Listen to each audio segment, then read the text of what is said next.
Jika pernah berkendara melintasi pegunungan Rocky, kamu mungkin pernah melihat rambu-rambu jalan untuk Continental Divide atau pembagi benua Amerika. Semua daerah aliran sungai di sebelah baratnya bermuara di Samudra Pasifik, dan semua yang ada di lereng timurnya langsung menuju Atlantik. Hanya ada satu anak sungai di Wyoming yang tidak dapat memilih satu sisi dan mengalir ke kedua samudra pada saat yang bersamaan. Two Ocean Creek memulai perjalanannya dari ketinggian di Pegunungan Teton. Puncak-puncak yang tertutup salju memberikan latar belakang yang sempurna saat sungai ini mulai menuruni bukit, berkelok-kelok melewati padang rumput pegunungan dan hutan lebat. Saat melanjutkan perjalanannya, sungai ini sampai ke Two Ocean Pass.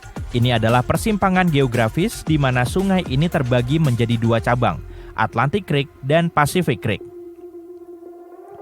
Pacific Creek mengalir ke arah barat dan menjadi bagian dari daerah aliran Sungai Snake yang lebih besar, membawa airnya ke Sungai Snake yang akhirnya bergabung dengan Sungai Columbia dan akhirnya mencapai Samudra Pasifik. Atlantic Creek mengarah ke timur dan mengalir ke Sungai Yellowstone, Missouri, dan Mississippi dan akhirnya bermuara di Teluk Meksiko. Jika menghubungkan kedua daerah aliran sungai di peta, kamu akan mendapatkan satu garis biru antara Oregon dan Louisiana. Para penjelajah yang berjuang untuk menemukan jalur barat laut di antara dua samudra tidak pernah tahu bahwa mereka bisa menggunakan sungai ini. Mereka hanya perlu menggunakan perahu yang sangat kecil. Beberapa ilmuwan percaya bahwa ikan throat cutthroat lebih beruntung dengan cara itu. Ikan-ikan ini berhasil bermigrasi dari Sungai Snake ke Sungai Yellowstone, kemungkinan besar menggunakan Two Ocean Creek.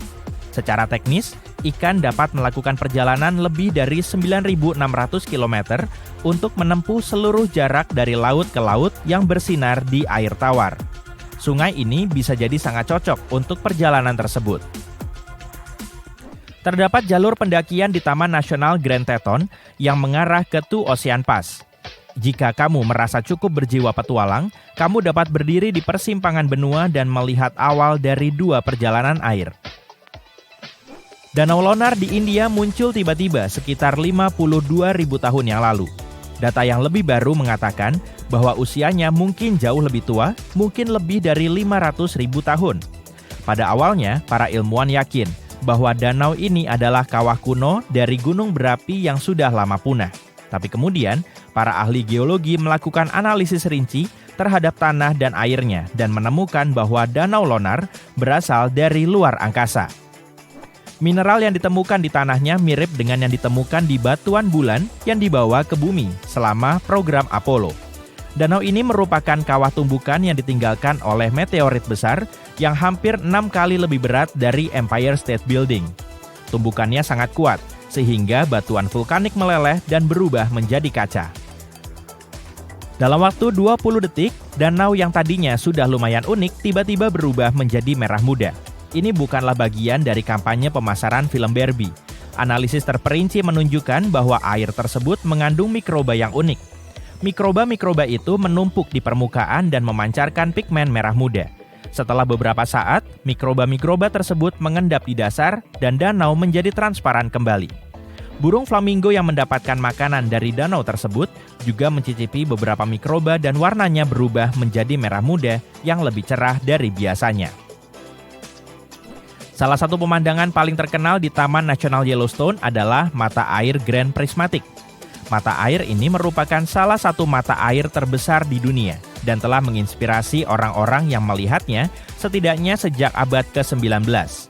Saat itu, sekelompok pemburu menyebutkan adanya danau berwarna biru nila yang mendidih seperti kuali besar. Beberapa dekade kemudian, sekelompok ekspedisi datang ke mata air ini untuk mempelajarinya lebih jauh dan menjelaskan penampakannya yang tidak biasa. Namun, karena mata air itu pada titik terlebarnya lebih panjang dari lapangan sepak bola Amerika, mereka harus membangun kapal khusus dan melakukan perjalanan jauh dari pantai. Para ilmuwan yang menumpang kapal tersebut tidak pernah mengenakan pelampung. Mereka tahu bahwa itu tidak akan berguna jika perahu mereka terbalik. Air di tengah mata air memiliki suhu yang nyaris mendidih, dan warna-warna cerah itu adalah hasil dari organisme ekstrim yang hidup di dalam air panas. Suhunya berubah saat kamu berjalan menjauh dari pusatnya. Spesies berbeda yang tidak keberatan dengan panas telah menetap di berbagai bagian kolam, memberikan pigmen yang beragam dan terkenal itu. Pada awal abad ke-20, seseorang mendapatkan ide menarik untuk mencoba mengairi sebagian dari gurun Black Rock di Nevada. Mereka mengebor sebuah sumur dan menemukan banyak air, tapi suhunya hampir mencapai titik didih. Air tersebut jelas tidak baik untuk pertanian, sehingga geyser buatan manusia itu ditinggalkan begitu saja. Selama beberapa dekade, geyser buatan itu perlahan-lahan berubah menjadi kerucut endapan kalsium karbonat yang mengesankan. Kemudian, pada tahun 1964, sebuah perusahaan energi panas bumi mengebor sumur lain di dekat sumur pertama. Air yang mereka temukan memiliki suhu yang sama. Kali ini, air itu tidak cukup panas untuk kebutuhan mereka menghasilkan energi. Jadi, mereka memutuskan untuk menutup sumur itu dan pergi. Tapi, air terus saja keluar dan benar-benar mengeringkan geyser pertama. Geyser kedua, yang diberi nama Fly Geyser, masih mengalirkan air panas yang kaya akan mineral. Kerucutnya berwarna-warni dan terlihat seperti bukan berasal dari planet ini berkat ganggang yang hidup di dalamnya yang menyukai panas. Setiap musim panas, Caño Cristales di Kolombia berubah menjadi pelangi cair atau sungai 5 warna. Pada saat ini dan sampai akhir musim gugur, kondisinya tepat untuk dasar sungai berubah menjadi merah, kuning, hijau, biru, dan hitam yang cerah. Keindahan ini berkat tanaman air tertentu yang tumbuh di sungai, sejenis rumput sungai yang istimewa. Selama musim hujan, air sungai mengalir deras dan sinar matahari tidak dapat mencapai tanaman ini.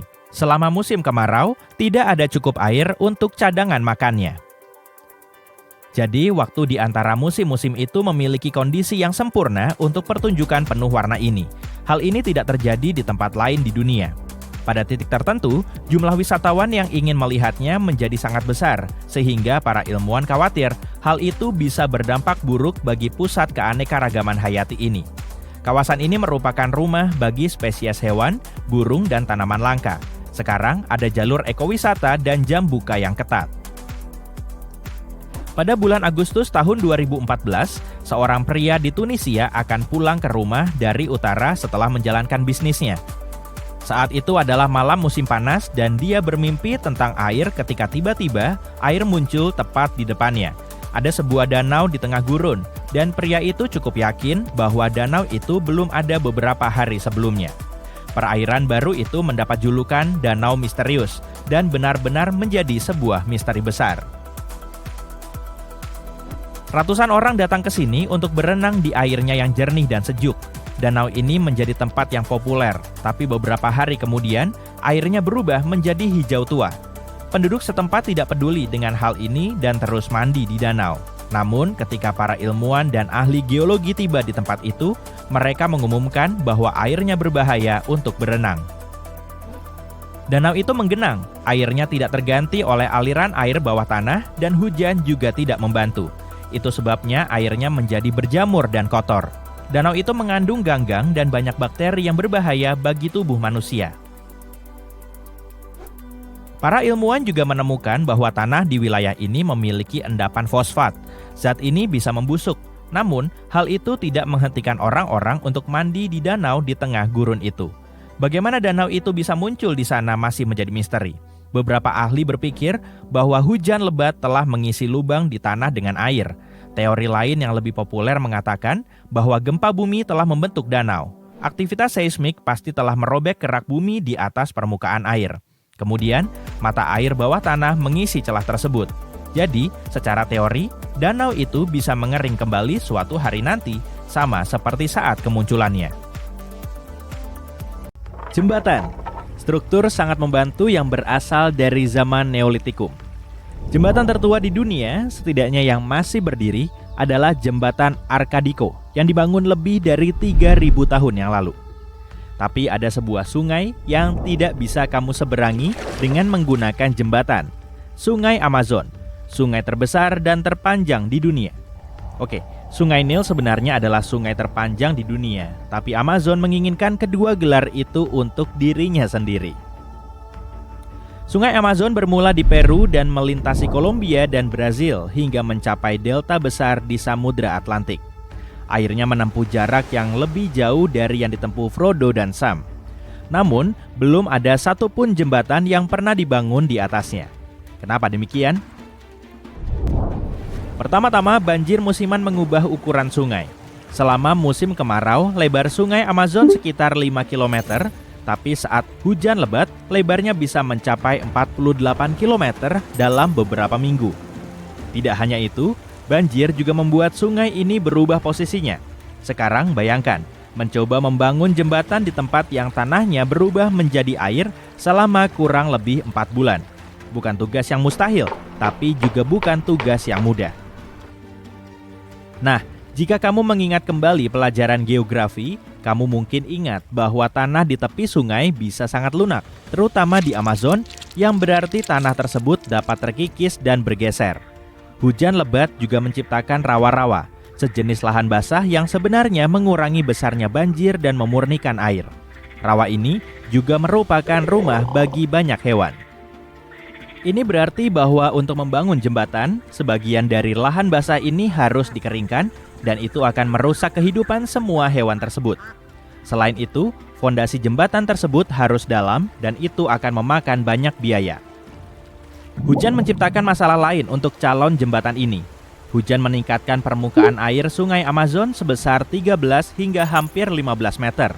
Tentu, ada jembatan yang pernah dibangun di sungai yang dalam, seperti Jembatan Patma, sebuah struktur raksasa dengan fondasi 127 meter. Namun karena tanah di sungai Amazon dapat terkikis dengan mudah, sebuah jembatan harus dibangun dengan menggunakan struktur terapung, yang dikenal sebagai ponton, dan struktur ini tidak akan berguna di sungai yang dapat berubah-ubah kedalamannya setiap saat. Berikutnya dalam daftar hal-hal yang menjadi masalah bagi upaya manusia adalah hutan hujan Amazon. Hutan ini tersebar di 9 negara dan begitu luas dan lebatnya sehingga bisa menutupi sekitar setengah kawasan Eropa. Ini berarti bahwa sebuah jembatan kemungkinan besar akan menghubungkan satu petak hutan ke petak lainnya. Sebuah peningkatan yang sia-sia bagi kehidupan kapibara dan jaguar. Tentu saja pengguna sebenarnya dari jembatan tersebut adalah manusia. Kebanyakan orang tinggal di sekitar anak sungai Amazon, bukan di sekitar sungai itu sendiri, karena siapa sih yang mau hidup seperti berang-berang di bendungan? Bahkan ada sebuah negara di bagian bernama Amapá di sisi kiri sungai Amazon yang terputus sama sekali dari Brazil. Kamu dapat dengan mudah membawa mobilmu dan mengunjungi tetangganya, sebuah tempat yang disebut Guyana Prancis. Tapi, jika kamu ingin pergi ke bagian lain Brasil, kamu harus mencari alat transportasi lain. Selain populasi kecil di tepi sungai yang tinggal tepat di pinggiran sungai Amazon, pastinya, kota-kota besar pun dibangun di dekat anak sungai seperti Rio Negro yang memiliki jembatan, dan sungai Nanay di Peru.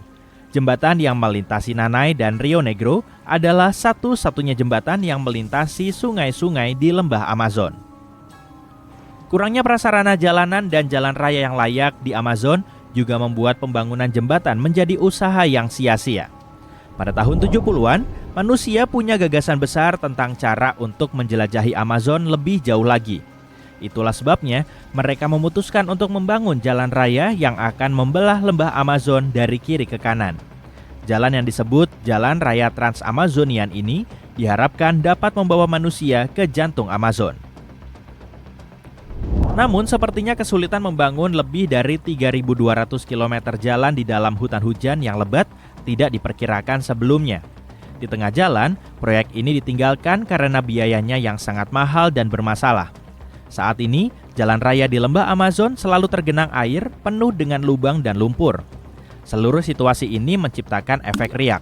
Orang-orang tidak tinggal di dekat sungai karena sulit untuk mengaksesnya. Jalan-jalan juga tidak menuju ke sana karena sulit untuk membangunnya. Hal ini membuat semakin sedikit orang yang ingin menetap di tepi sungai Amazon karena tidak ada jalan untuk menuju ke sana.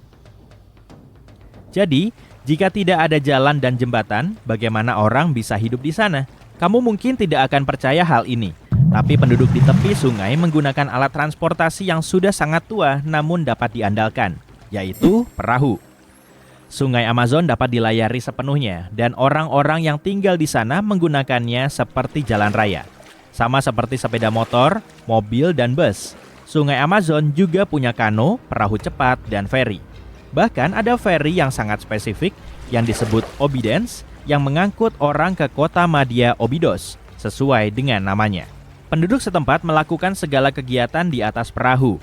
Mereka bahkan memiliki rumah sakit perahu yang mengapung dan mengunjungi penduduk di tepi sungai, juga bank perahu, sehingga kamu dapat melakukan semua hal yang berhubungan dengan bank sambil melihat luasnya Amazon. Jujur saja, penemuan yang jenius. Kelemahan dari kurangnya jembatan ini adalah bahwa hal ini membuat kita tidak dapat menjelajahi beberapa permata dunia yang tersembunyi. Di Amazon, misalnya, ada lebih dari 10.000 situs arkeologi yang belum ditemukan. Kita mungkin tidak akan pernah bisa menggali hal-hal seperti desa berbenteng, geoglif, dan banyak struktur lainnya. Akan sangat menyenangkan jika kita bisa menjadi Lara Croft di tengah-tengah Amazon. Namun, temuan-temuan ini tersimpan jauh di dalam jantung hutan. Namun begitu, hanya di atas perahu juga kamu dapat menyaksikan fenomena gila perairan Rio Negro dan Solimos yang tidak bercampur di Sungai Amazon. Selama lebih dari 5 km, kedua anak Sungai Amazon ini mengalir berdampingan, tanpa bercampur.